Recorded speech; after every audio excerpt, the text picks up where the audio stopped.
জিয়া 1982 24শে মার্চের পর থেকে দীর্ঘ 9 বছর স্বৈরাচার বিরোধী গণতান্ত্রিক আন্দোলনের নেতৃত্ব দিয়েছেন আপোষহীনভাবে এবং তার নেতৃত্বে গণতন্ত্র মুক্ত হয়েছে, স্বৈরাচারের সাথে পতন হয়েছে।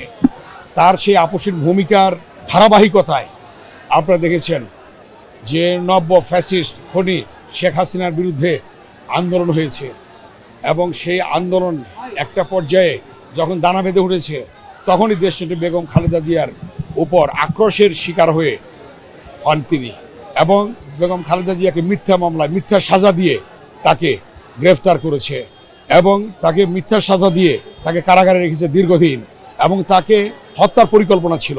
তাকে ন্যূনতম চিকিৎসার ব্যবস্থা করেনি, কিন্তু পরবর্তী দেখেছেন যে জনতার আন্দোলনের এক পর্যায়ে ইলিয়াস আলী গুম হয়েছে, চৌধুরী আলম গুম হয়েছে, সুমন গুম হয়েছে এবং এক পর্যায়ে আন্দোলন আরও দানা বেঁধে উঠেছে এবং বিএনপির ভারপ্রাপ্ত চেয়ারম্যান দেশনায়ক তারেক রহমান লন্ডনে থেকে স্কাইপে তিনি নেতৃত্ব প্রদান করেছেন।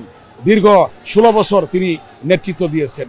সেই নেতৃত্বের ফলে আন্দোলন যখন চূড়ান্ত পর্যায়ে এমনি একটি সময় ছাত্র জনতা মাঠে নেমেছে এবং সকলের ঐক্যবদ্ধ আন্দোলনের ফলে খনি ফ্যাসিস্ট শেখ হাসিনার পতন হয়েছে এবং সে পতনের পরেই তিনি চিকিৎসার জন্য গিয়েছেন। আজকে তার এই 4 মাস সেখানে চিকিৎসার পরে আজকে তিনি দেশে আসছেন এবং তার এই আশাকে, এই আগমন তার আজকে বাংলাদেশের জনগণের সাহস যোগাবে আগামী দিনে ভোটাধিকার প্রতিষ্ঠায়, গণতন্ত্র পুনরুদ্ধারে বেগম খালেদা জিয়ার যে নেতৃত্ব সেটাই আজকে জনগণের মধ্যে বিরাট একটা আশাকাঙ্ক্ষার প্রতিফলন ঘটবে।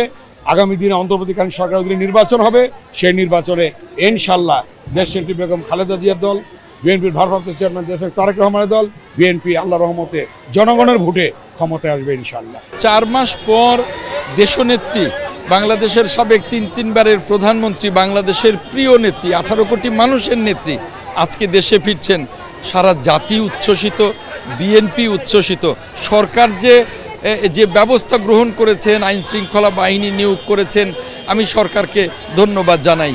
দেশনেত্রী ম্যাডাম খালেদা জিয়া সুস্থ হয়ে বাংলাদেশে আসছেন।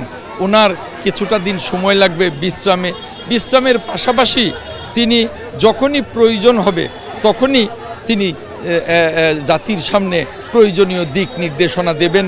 তিনি এখন শুধু বিএনপির নেত্রী হিসেবে দিক নির্দেশনা দেবেন না, তিনি জাতির অভিভাবক হিসেবে দিক নির্দেশনা দেবেন। আপনি জানেন যে ম্যাডাম খালেদা জিয়া বয়স্কজনিত কারণে এবং ফ্যাসিবাদের রোষানলে পরে দীর্ঘদিন তিনি যেভাবে অসুস্থ ছিলেন, তাতে করে এই মুহূর্তেই তিনি মাঠে ফিরতে পারবেন না। তিনি বিশ্রামে থাকবেন। বিশ্রামে থেকেও তিনি অনলাইনে, তিনি ভার্চুয়ালি অনেক সময় জাতির প্রয়োজনে তিনি জাতির সামনে দাঁড়াবেন। খালেদা জিয়া তো শুধু বিএনপির নেত্রী নন, বাংলাদেশের সকল গণতন্ত্রকামী ব্যক্তি, প্রতিষ্ঠান এবং রাজনৈতিক দলের নেত্রী হিসেবে আমরা দেখেছি কি অসীম সংগ্রাম উনি ব্যক্তিগতভাবে এবং পারিবারিকভাবে এই বাংলাদেশের গণতন্ত্র পুনরুদ্ধারের জন্য করে এসেছেন। আজকে তিনি বাংলাদেশের স্বাধীনতা, সার্বভৌমত্ব, জাতীয়তাবাদ এবং গণতন্ত্রের প্রতীকে পরিণত হয়েছেন। এই কারণে আমরা দেখছি অনেক মানুষ এখানে সমবেত হয়েছেন।